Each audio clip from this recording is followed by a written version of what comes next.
Dans cet audio, un peu différente d'habitude, je vais te parler d'argent. Pourquoi je fais un audio? Parce que j'ai pas forcément pour l'instant envie de mettre ça sur YouTube ouvert à tout le monde. Je préfère le garder pour la communauté le temps qu'un petit peu vous me disiez un petit peu dire ce que vous en pensez, parce qu'on est sur des sujets un peu sensibles. Un prof et argent, vous le sentez bien, c'est pas quelque chose qui a l'habitude d'être exploré. Donc n'hésitez pas à me donner vos retours sur tout ce que je vais dire, vos idées, vos pensées, ce qui m'aidera justement à construire une vidéo YouTube un peu plus construite et à destination de plus de gens. Donc vous allez voir, ça part un peu dans tous les sens, puisque là je vous donne un petit peu mes idées en vrac sur le rapport à l'argent et enseignant. Donc un petit audio différent d'habitude. L'idée c'est de partir de pas mal d'enseignants qui m'ont dit mais moi je me sens à l'idée de gagner plus d'argent, de créer un side business ou de demander plus d'argent, je me sens pas à l'aise et il y a manifestement quelque chose qui coince. Cette idée, le prof n'est pas quelqu'un qui doit demander à gagner de l'argent, c'est normal de faire son boulot, voilà, et qui est assez répandu. Donc déjà, avant de commencer à parler d'aller explorer un peu plus et donner des idées, j'ai proposé des contre-idées avant de commencer. Cette thématique, c'est quelque chose qu'on retrouve beaucoup chez les non-profits. Je ne sais pas si vous savez, aux États-Unis, du coup, comme leur impôt ne sert pas beaucoup à régler les inégalités, c'est les non-profits, c'est-à-dire les charités, les fondations qui régulent les inégalités. Et ils font des levées de fonds. Enfin, ils demandent à des gens de donner de l'argent, un peu comme en France, mais un cran au-dessus. Enfin, plus, quoi. Et ils ont un gros problème, ces non-profits, c'est qu'ils ont du mal à gagner en échelle, etc. Et il y a un gros combat en ce moment sur les non-profits qui est sur le salaire des dirigeants. C'est-à-dire que quand on n'y réfléchit pas, là on se dit c'est normal que quelqu'un qui travaille dans le non-profit, il gagne pas tant que ça d'argent, puisque il veut donner sa vie pour les autres, donc ça nous choque. Enfin, est-ce que si un patron, je sais pas, d'Action contre la faim était payé 1 million d'euros, est-ce qu'on serait choqué? Souvent oui. Et en fait, déjà, c'est la première chose que disent les gens qui ça, c'est que ça pose un problème dans notre société. Si quelqu'un fait 1 million d'euros, par exemple, en vendant un jeu vidéo ultra violent, on va le présenter comme une réussite entrepreneuriale, c'est quelqu'un qui crée de la valeur, etc. Donc, il est valorisé. Si on gagne 1 million d'euros en faisant une boîte, y compris pour quelque chose qui est manifestement ultra violent, ou je sais pas, hyper addictif, par exemple, les gens qui ont créé Fortnite, du coup, c'est des bots, des gens qui sont bien, ils sont valorisés, ils passent dans Forbes, etc. Si maintenant, c'est quelqu'un qui gagne 1 million d'euros en, je sais pas, luttant contre la faim dans le monde ou en aidant l'école à être mieux, du coup, ça nous gêne. Donc, c'est bizarre que quand on réfléchit et qu'on met les choses comme ça, on se dit, mais c'est bizarre, pourquoi ça nous gêne en tant que société de pouvoir gagner plein d'argent en faisant des choses bien? Pourquoi est-ce que la seule façon de gagner de l'argent, c'est forcément... et que les gens qui gagnent de l'argent en faisant des choses pas bien, on trouve ça normal, même voire bien. Et du coup, ça pose plein de problèmes. Donc, si vous voulez voir le TED Talk qui parle de ça, le TED Talk qui parle de ça, c'est The way we think about charity is dead wrong. Et notamment, il explique que, il prend le problème de sous-payer les dirigeants dans les non-profits, c'est que du coup, ils ont du mal à attirer des gens qui sortent de Stanford, les esprits les plus brillants. C'est-à-dire que les gens qui sont très, très brillants ne vont pas aller au non-profit. Alors on dit oui, mais bon, quand même, ils exagèrent, etc. Mais on va regarder un peu plus. Il donne des chiffres. Par exemple, il dit quelqu'un qui sort de Stanford avec un MBA de Stanford, au bout de 10 ou 15 ans d'ancienneté, je ne sais plus, en gros, en moyenne, il gagne 400 000 dollars. 400 000 dollars par an. Et un CEO, un PDG d'une non-profit, il donne l'exemple de Action contre la faim ou un truc comme ça, c'est 84 000 euros. Donc 84 000 euros à la place de 400 000. Et déjà, 84 000 euros, c'est un bon chiffre. Déjà, vous êtes en choc. Ah, dis donc, il peut gagner 84 000 euros. Si maintenant vous sortez de Stanford, vous avez le choix entre gagner 400 000 euros par an et 84 000 euros par an. Vous dites, mais non, quand même, je veux faire des choses bien. Mais ce qu'il faut voir, c'est que si vous gagnez 400 000 euros par an, vous pouvez, je sais pas moi, donner 100 000 ou 200 000 euros par an aux associations que vous voulez. Donc, vous ferez avancer les choses puisque vous avez donné de l'argent aux associations. Et vous aurez quand même plus d'argent dans votre poche que si vous devenez le PDG de Action contre la faim ou de quelque chose comme ça. Et les philanthropistes, et en plus, vous serez mieux vu par la société. Parce que entre un patron de philanthropie qui gagne 84 000 dollars par an et un Bill Gates ou un quelqu'un qui donne 100 000 à 200 000 euros par an aux associations, le deuxième est vu de façon beaucoup plus philanthrope, il est beaucoup plus valorisé dans la société, alors que, quelque part, il donne moins d'argent que la personne qui est PDG. Donc, c'est une des façons. Donc, les non-profit ils sont en train de se battre pour dire, mais en fait, on veut des rémunérations dans le non-profit, les charités, etc., au même niveau que dans le privé. Ils expliquent en fait que s'ils ne peuvent pas se battre avec les mêmes armes que le privé, c'est normal qu'ils perdent en fait. Donc, voilà, vous entendez mes pages tourner puisque c'est le carnet où j'ai mis toutes mes notes en parallèle. Donc ça, c'est la première idée. La deuxième idée, c'est de dire l'argent en lui-même n'est pas bien, Non, je vais plutôt vers cette idée en premier. Ce qu'il faut voir en plus, c'est que en tant qu'être humain, on a une recherche inconsciente du statut. C'est-à-dire que ça date du moment où notre cerveau a évolué, donc les cavernes préhistoriques. On faisait partie d'une tribu, et si on n'obéit pas aux règles de la tribu, aux règles implicites, et si on ne fait pas monter son statut, on prend le risque d'être exclu de la tribu. Et à l'époque, ça voulait dire dormir dehors avec les tigres à dents de sabre, etc., etc. Et aujourd'hui, ça se transpose dans notre monde actuel, où il n'y a plus de tigre à dents de sabre, par une propension de notre cerveau à vouloir absolument se sentir accepté dans une tribu. D'accord ? Et donc, suivant les tribus, les mesures de statuts sociaux ne vont pas être les mêmes.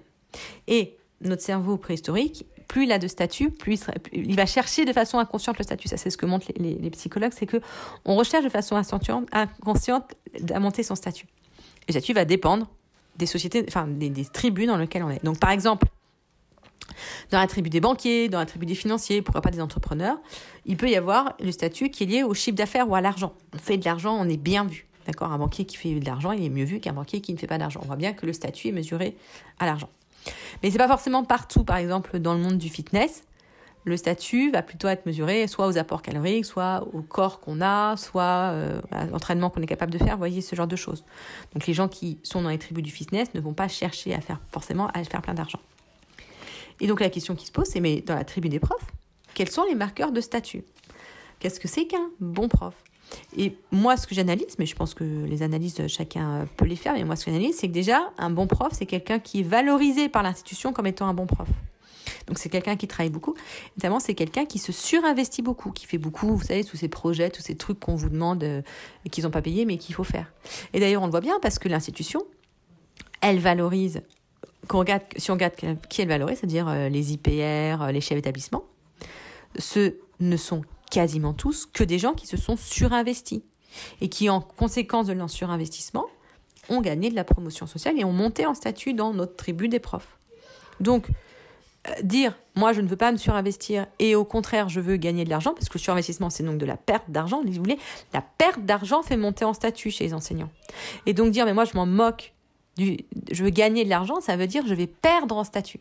Et donc, il y a notre cerveau préhistorique qui dit « ah non, si on perd en statut, c'est dangereux, dans tigre à dents de sabre, etc. » Et donc, c'est important de dire « ok, je t'entends, cerveau préhistorique.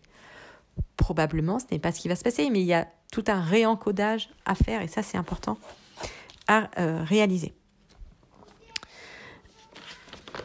Ensuite, ce qu'il faut voir aussi, c'est que souvent, quand on imagine gagner plus d'argent, on imagine si je gagne plus d'argent, ça veut dire que j'en prends aux autres.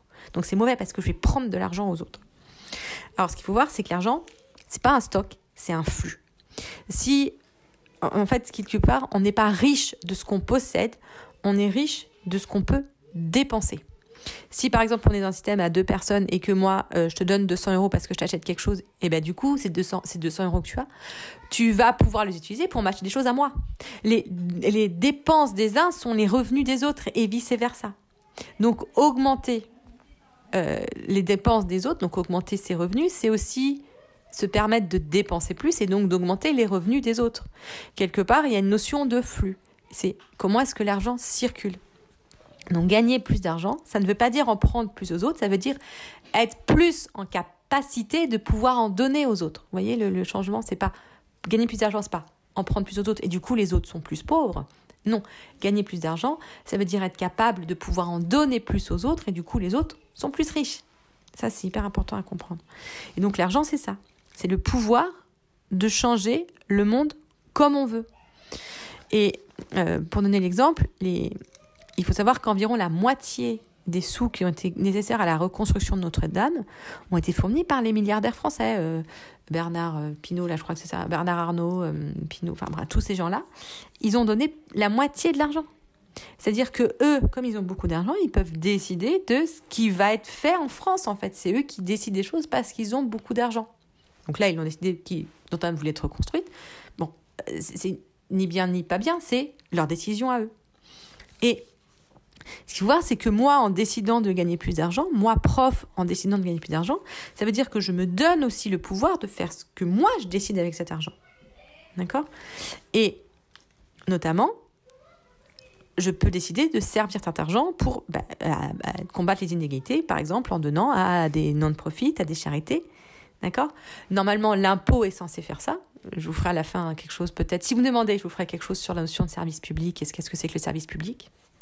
Mais normalement, l'impôt est censé combattre les inégalités, mais j'ai le droit, moi, de trouver pas suffisant et de pouvoir, non pas, l'impôt, c'est une décision collective, mais si j'ai de l'argent, je vais pouvoir prendre une décision individuelle de faire ce qu'il faut pour résoudre ça. Et on voit beaucoup de milliardaires ou de millionnaires qui vont justement donner de l'argent à des charités. Et ce qui est important, c'est que c'est eux qui peuvent choisir.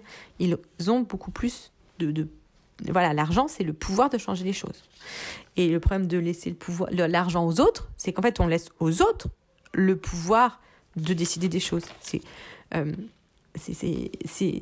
problème de la démarche idéologique, en fait. Quand on dit « non, mais ce jeu, il ne m'intéresse pas, je refuse de jouer », ben en fait, on laisse les autres jouer. Du coup, les autres gagnent. Et en fait, les gens qui ont de l'argent décident pour nous, du coup, puisque l'argent, c'est ce qui donne le pouvoir de décider. Et donc, c'est pour ça que moi, ce que je propose, c'est de dire « non, mais ok, que je sois pour ou contre ce jeu, c'est pas la question. La question, c'est qu'on y joue de toute façon à ce jeu. Donc moi, je vais jouer, mais par contre, je vais interpréter les règles à ma manière, et non pas à la manière de ceux qui gagnent pour l'instant, qui ne me convient pas. Mais tant que je ne joue pas, je ne peux pas faire ça. Voilà. Je regarde un petit peu. Autre chose. Il y a un problème aussi lié. L'argent, c'est très fort. Enfin, c'est lié aussi au problème du temps. D'accord ? Ce qu'il faut voir, c'est qu'il y a un problème. Enfin, il y a quelque chose qui, comment dire, très, très imprimé dans la façon dont les profs sont payés, qui est lié justement à ces 18 heures par semaine. On est payé, en tout cas dans l'inconscient collectif, en tout cas aussi sur les textes, on est payé pour 18 heures par semaine. Pas 18 heures de travail, mais on est payé pour 18 heures devant élève. Tout ce qui fait notre salaire, c'est le temps devant élève. Donc, c'est 18 heures. Et donc, quelque part, ça invisibilise tout le temps qui est à côté. Le temps de préparation, le temps de correction de copie, etc. Puisqu'ils ne servent pas à la comptabilité de notre temps de travail. Ce qui est très, très différent de ce qui se passe dans beaucoup de métiers. Dans beaucoup de métiers, on est payé à l'heure. Et donc, quand notre employeur nous demande de faire quelque chose qui demande plus de temps, et ben du coup, on est plus payé. Ce qui n'est pas le cas chez les enseignants. Et du coup, ça crée une croyance, ce problème de statut, crée une croyance qui est en fait le temps, notre temps, comme il est invisible, il n'a pas de valeur. Et on se retrouve avec cette idée complètement idiote en tant qu'enseignant que notre temps a moins de valeur que notre argent. Comme on le voit, par exemple, s'il y a des applis qu'on a l'habitude d'utiliser, et qui étaient gratuites, ou si on nous propose une appli, moi je vois en formation, je dis voilà, vous pouvez utiliser telle appli, systématiquement la question c'est est-ce que c'est gratuit ? Et si je réponds non, c'est pas gratuit, on me dit alors non, je vais pas l'acheter. Ou alors les gens qui, quand Padlet est passé payant, on dit maintenant que c'est payant, je peux plus l'utiliser. Mais si cette appli vous permet de gagner énormément de temps, on dit mais c'est pas grave, le temps je peux le faire. Parce que le temps, quelque part dans notre tête de prof, le temps il est gratuit. Et du coup, on va pas payer l'argent parce que l'argent, il est limité. Le temps, j'en ai autant que je veux, c'est gratuit, je peux en avoir plein. Et mon argent, il est très limité, c'est juste mon salaire, éventuellement les heures sup, mais c'est complet, c'est compliqué. Et en fait, c'est complètement une façon de penser complètement à l'envers. C'est-à-dire que notre temps, il est limité. Il est beaucoup plus facile de gagner 1 million d'euros que d'avoir une 25e heure par jour. Par définition, même notre temps est limité. Notre temps, il est tout sauf gratuit. Et une façon de gagner du temps, ça peut être justement de dépenser de l'argent et du coup d'en gagner. Et donc c'est important de voir de se rendre compte de ça. Notre temps n'est pas gratuit, notre temps n'est pas illimité. Donc pour relier avec ça, on peut aller voir aussi au niveau de la société, ce qui se passe depuis les années 80.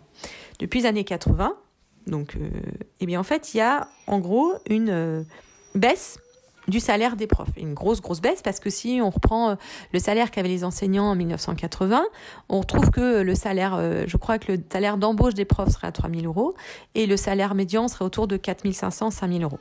Ok ? On voit qu'on n'y est pas du tout. Donc, sur les 40 dernières années, le salaire des enseignants a largement baissé. Il y a deux façons d'interpréter ça. Soit comme, justement, à cause de statut 18 heures par semaine, il y a deux façons d'interpréter ça. La façon classique, qui est, on est moins bien payé. Ça veut dire que la société nous donne moins de valeur. Du coup, c'est pas agréable. Mais ça veut dire aussi que, du coup, on va recruter des gens moins bons. D'accord ? Puisque moi, entre un artisan qui fait 150 euros de l'heure et un artisan qui a 100 euros de l'heure, celui qui a 150, il va me faire un plus joli travail. Donc, puisqu'on me paye moins cher pour le même temps de travail, je vais faire un moins joli travail. Du coup, je vais faire des choses moins bien pour les élèves puisqu'on me paye moins bien. Et vous voyez, moi, ça me gêne cette façon de penser parce que déjà, ça me dévalorise en tant qu'enseignant. Ça veut dire aussi que la société me demande de faire des choses de moins bonne qualité avec mes élèves. Moi, je ne suis pas d'accord avec ça. Il y a une autre façon de voir, qui est de dire, OK, on me paye pour 18 heures devant élèves. Mais comme mon salaire a diminué, mais que je refuse de baisser la valeur, donc je refuse de baisser la qualité de ce que je donne aux élèves, ça veut dire que mon temps de travail a forcément diminué pour que je puisse rester à volume horaire, à tarif horaire constant. Si je ne veux pas baisser la qualité de mes élèves, il ne faut pas que je baisse le tarif horaire. Donc si le salaire descend, c'est que mon temps de travail doit diminuer. Et ça, c'est beaucoup plus respectueux pour les élèves. C'est de dire, c'est pas le salaire des profs qui a baissé. Ce qui a baissé, c'est le temps de travail demandé aux enseignants de la part de la société. Peut-être qu'à l'époque, quand on faisait 18 heures par semaine devant élèves, on nous demandait de travailler 2 heures en plus pour chaque heure de cours. D'accord ? Et on était à 50-55 heures par semaine. OK. Aujourd'hui, on est payé 25% de moins. Et c'est que le nombre d'heures que me demande la société, c'est 25% de moins. Et l'avantage, c'est que du coup, c'est beaucoup plus respectueux des élèves parce que je vais leur donner la même qualité, juste avec moins de temps. Mais je ne vais pas baisser la qualité, je vais baisser le temps de travail. Et en plus, l'avantage, c'est que ça me donne du temps puisque du coup, quelque part, maintenant, je suis payée à temps partiel de fait. Mon salaire a diminué, donc si je ne veux pas baisser la qualité, c'est que je suis payée à temps partiel. Ça me donne du temps pour gagner l'argent qui correspond au niveau d'expertise que moi, je veux donner aux élèves. Donc, c'est aussi, j'essaie un peu de retourner l'idée, mais c'est un peu une question aussi de vision des choses. Et toi, qu'est-ce que tu veux donner à tes élèves ? Est-ce que tu veux donner aux élèves le tarif horaire qui correspond à de la valeur, qui correspond à ce que tu as envie de leur donner, aux enfants du pays ? Ou est-ce qu'au contraire, tu dis, écoutez, moi, je suis un artisan à 150 euros de l'heure, et du coup, je vais faire du travail à 50 euros de l'heure pour les élèves. Mais il faut choisir. Et moi, j'ai choisi la deuxième, c'est-à-dire je suis respectueuse de mes élèves en n'admettant pas être payée à un tarif qui ne correspond pas à mon expertise. Voilà. J'ai fait un peu le tour sur les croyances de l'argent. Maintenant, je ne sais pas si ça vous intéresse. Donc, je vais le mettre là. S'il y a plus de 10 personnes qui me disent que ça les intéresse, envoyez-moi un mail ou mettez-moi un commentaire sous cette vidéo puisque ce sera sans doute une vidéo YouTube. S'il y a plus de 10 commentaires qui me disent que vous êtes intéressés sur la notion de service public, qu'est-ce que c'est que le service public ? Comment ça se construit le service public ? Et pourquoi être dans le service public ne veut pas forcément dire se sacrifier et gagner moins d'argent. Et on peut à la fois être dans le service public et demander à gagner de l'argent de façon correcte. Et correcte, c'est correct par rapport à mes critères. Moi, personnellement, mes critères, c'est entre 10 et 20 000 euros par mois. Et puis, c'est tout. Et la question, c'est pas... c'est pas juste je peux pas avoir cet argent-là, c'est comment je vais faire pour avoir cet argent-là tout en faisant le métier qui correspond à mes valeurs. C'est ça la question. Et comment c'est le lien avec le service public. Si ça m'intéresse, dites-moi. Et si j'ai plus de 10 personnes qui me demandent, je ferai pareil un petit audio un petit peu confidentiel sur la notion de service public, qu'est-ce que c'est, comment c'est construit et quelles sont les règles économiques qui régissent le service public et le rapport avec l'argent. Voilà. Merci à tous ceux qui m'ont écouté jusque-là et n'hésitez pas à commenter, m'envoyer des messages parce que comme c'est un peu nouveau et c'est des idées un petit peu nouvelles, je suis très avide d'avoir vos retours. Ah oui, je suis désolée aussi pour les enfants qui crient en arrière-plan. Je ne sais pas si vous les entendez. C'est les vacances.